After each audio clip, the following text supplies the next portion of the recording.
Eu acredito que esse tema é um tema que nos traz uma falsa moral. Eu acho que as pessoas têm medo de falar, ao mesmo tempo que todo mundo sabe quando acontece, né? E que acontece muito, né? A estimativa do Ministério da Saúde é que são cerca de 1 milhão de abortos clandestinos por ano no nosso Brasil, né? Então, são muitas mulheres que estão fazendo. E várias pesquisas mostram quem são essas mulheres, o que desmistifica alguns pontos, né? Geralmente se pensa que, mulheres irresponsáveis, mulheres que não usam métodos, né? E a pesquisa Aborto e Saúde Pública, que foi divulgada há alguns anos atrás, mas também está sempre sendo reatualizada, vai mostrar que mulheres são essas, né? São mulheres que já têm um filho, são mulheres que estão em união estável, são mulheres que têm uma religião e são mulheres que são usuárias de algum método contraceptivo. O uso dos métodos contraceptivos, eles também são muito polêmicos, né? O que é isso, né? Que métodos são esses? Como é esse acesso aos métodos? Como é a questão de se ensinar, né, a meninos e meninas a usarem métodos, a adolescentes usarem métodos, né? A gente, na verdade, se fecha para um monte de discussão, né? Há uma moralização de algumas pautas. O aborto é uma delas, a educação sexual é uma delas, o uso de contraceptivos também é, pode parecer que não, mas também é algo que é um tabu, que a gente não fala. A questão das drogas. Então, a gente moralizou algumas pautas que são sociais. E o resultado disso é morte, porque as mulheres morrem em decorrência do aborto clandestino, é sofrimento, é humilhação, porque elas são humilhadas quando chegam nos serviços, né? E se elas são pobres, se elas são periféricas, se elas são negras, as situações se agravam, né? O resultado disso são gravidezes indesejadas, o resultado disso são mulheres que foram estupradas no nosso país. Se a mulher for estuprada, ela tem um direito de recorrer a um serviço, que a gente convencionou de chamar serviço de aborto legal, mas devido à criminalização, ela chega no serviço e há toda uma contaminação, né, daquela equipe, daquela cultura institucional. Pela criminalização, ela não consegue ter acesso, né? Eu estudo aborto há mais de 10 anos, eu comecei em 2010 com a monografia da graduação, passei no mestrado, no doutorado também, estudei aborto e racismo no sertão, que é um espaço, né, que a gente pode pensar que é mais, como é que eu posso dizer, mais profundo, as interdições de gênero. Então, o que eu penso em relação a esse tema, a partir desses 10 anos, é que há, sim, um medo das pessoas falarem sobre aquilo, né? Mas elas falam em alguma medida. E as mulheres estão fazendo, né? Então, por exemplo, pessoas que às vezes têm uma posição muito radical. Quando eu falo radical, é que não quer nem falar a respeito, não quer conversar. Não é que você é contra ou a favor, mas não quer conversar. Interdita o assunto.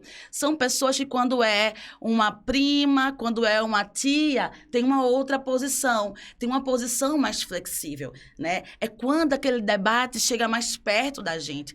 É quando a gente vê os contextos. Porque eu acho que acontece muito isso. As pessoas colocam o aborto, apesar de não querer discutir, tem uma ideia muito enviesada do que é o aborto, né? Há muitos mitos.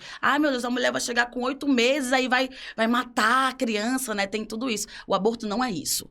É preciso saber o que é aborto e o que é antecipação de parto. É preciso saber o que é zigoto, embrião e feto. Bebê e criança. Quando a gente coloca tudo isso no mesmo bolo, a gente está alimentando a cultura da ignorância, que é um pouco o que a gente vê no debate sobre aborto. As pessoas acham que tudo é a mesma coisa. Não tem como a gente tratar dessa forma. Um zigoto, ele não é uma criança, de forma alguma. E quando a gente faz isso, a gente acaba, inclusive, rebaixando a criança, né? Então, zigoto é zigoto, embrião é embrião, feto é feto, não sou eu que estou falando isso. Natália, só assim, para que o nosso ouvinte possa entender, né? Sim. De repente, ó, ela está falando zigoto, o que é? Rapidamente, só para você poder explicar, para que as pessoas possam acompanhar melhor e entender. Desculpem, gente. Simplesmente são os processos de desenvolvimento daquilo que que vai ser futuramente um bebê. Então, quando se começa, se tem o encontro do óvulo, do esperma, né? Vai se fecundar. A partir dali vai ter um processo né, de mutações celulares, digamos assim. Eu não sou dessa área, então vou fazer bem grosso modo, tá? Então, o primeiro estágio, né, como as células vão começar a se organizar para se formar aquele corpo que vai gerar e vai ser futuramente um bebê. Então, são estágios de desenvolvimento que a gente chama embrionário. É o passo a passo. É o passo a passo, exatamente isso, de como a gente vai chegar nesse bebê. Então, é importante que a gente conheça essas nuances do debate. E, por fim, uma outra questão que eu acho importante é a gente escutar as mulheres. É um debate que não se escutam as mulheres, né? Quem legisla sobre os nossos corpos não somos nós. É cerca de 10% das mulheres que estão no Congresso Nacional, né? Então, se a gente está falando de justiça, se a gente está falando de democracia, é importante que nós, mulheres que engravidamos, tenhamos voz nesse debate, que a gente possa ser ouvidas nesse debate. Todas as mulheres, eu não estou falando aqui só as mulheres que têm uma opinião X em relação ao aborto, não. Todas as mulheres precisam ser ouvidas, né? E as mulheres que já recorreram ao aborto também, os contextos são muito diversos.